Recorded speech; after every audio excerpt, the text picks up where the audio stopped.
Luang Muni, discoverer of the Dhammakaya meditation method. Famously known as Luang Wat Pak Nam, one of the most venerated Buddhist monks in the history of Thailand, Pramon Kontep Muni was born as Sot Mikel Noi on October 10, 1884, to the family of Nguyen and Suchai Mikel Noi, a rice merchant in Songpinong district, Suphanburi, a province 60 miles west of Bangkok, Thailand.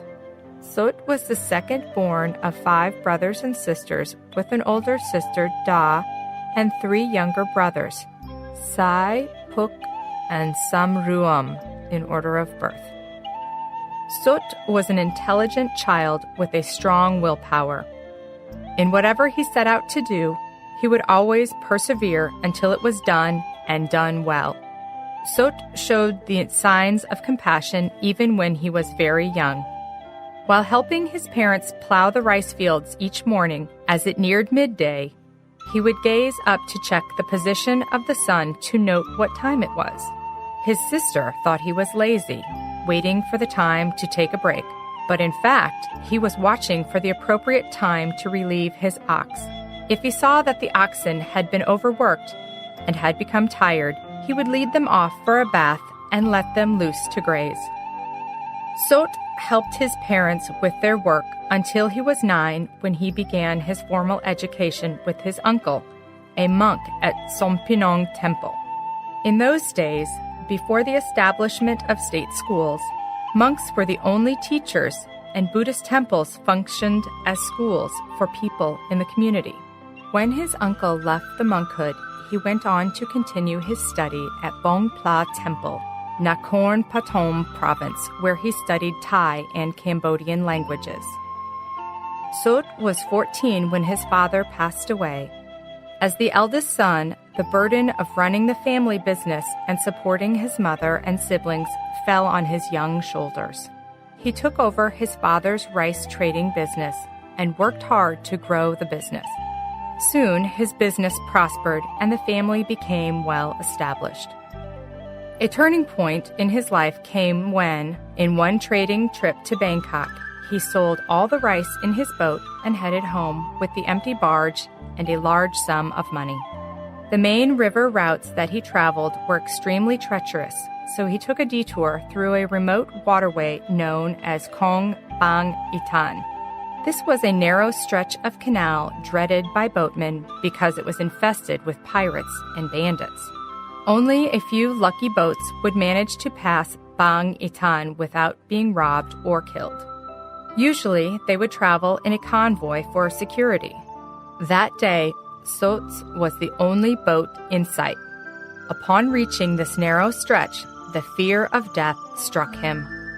Sot knew the strategy of the pirates. They would aim to attack the captain or the helmsman first to gain control of the boat. The person at the front of the boat would be in a safer position, as he could fight or escape.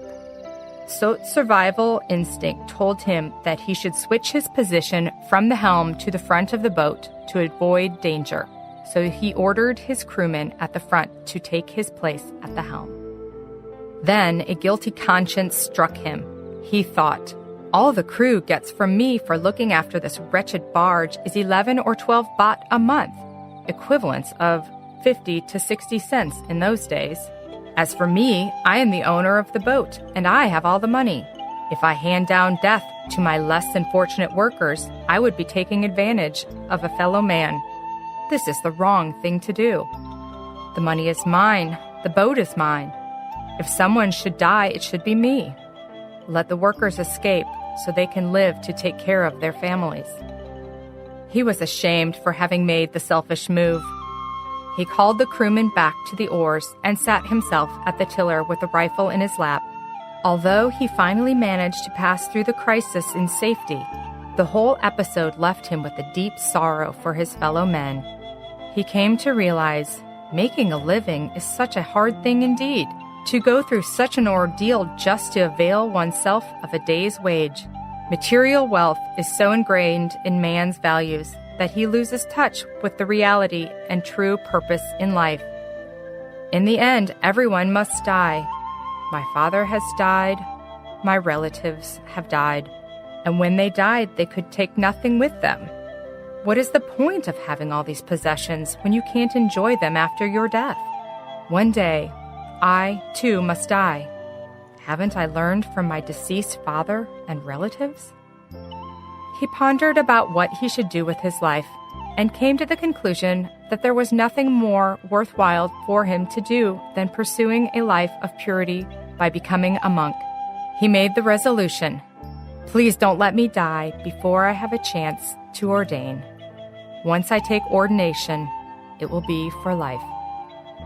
Sot entered the monkhood in July 1906 at Sonpinong Temple when he was 22. He was given the monastic name of Jandasaro Bhikkhu. He began practicing meditation the next day and continued to do so until the last day of his life. For many years, he journeyed through many forests and mountains throughout the country of Thailand, searching for the best meditation teachers to apprentice with.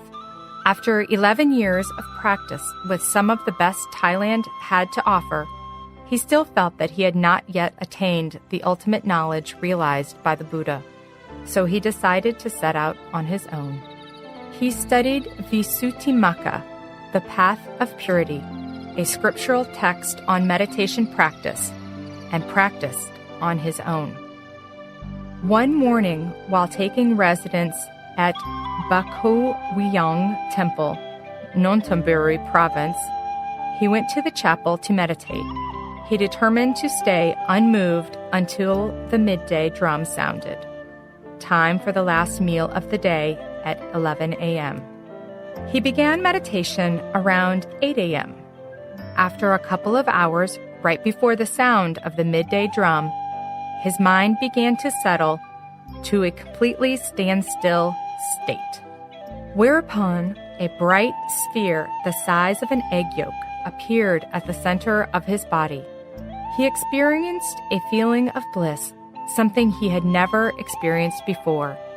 He knew in his heart that this was the beginning of the path to spiritual attainment. He was overjoyed. Even the midday meal tasted extraordinarily delicious that day.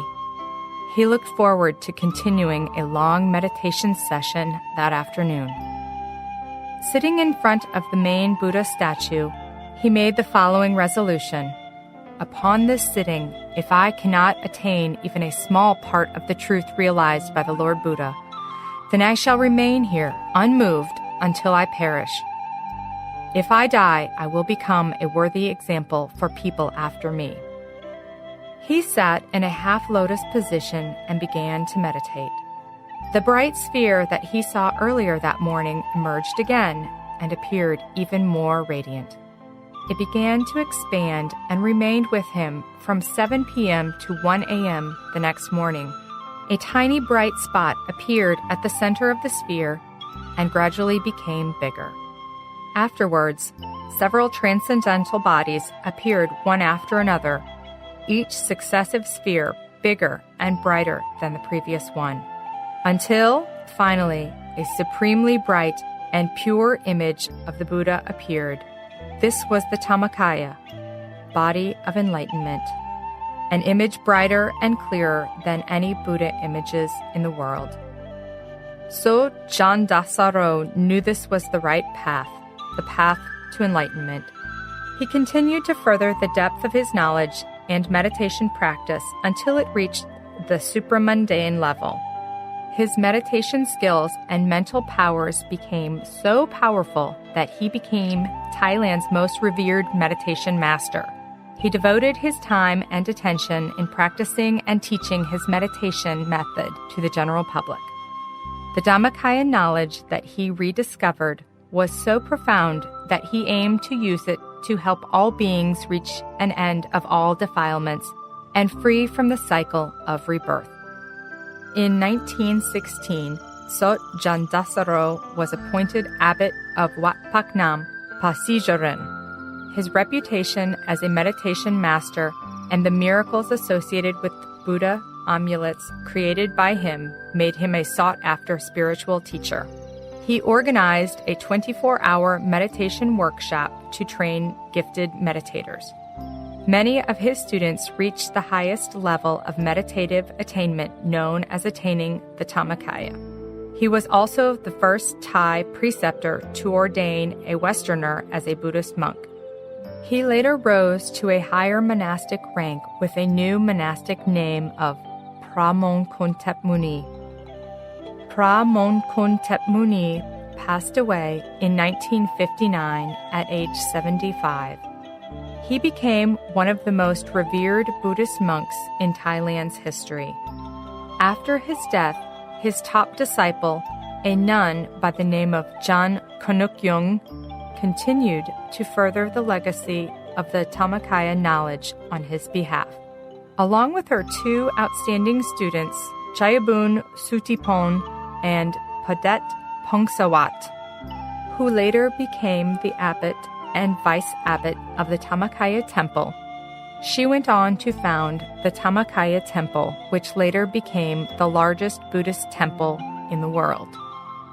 The Dhammakaya knowledge, rediscovered by Pramon-Kontep Muni, helped transform the lives of millions. The Dhammakaya tradition, the meditation method that he founded, is practiced by millions of people throughout the world today.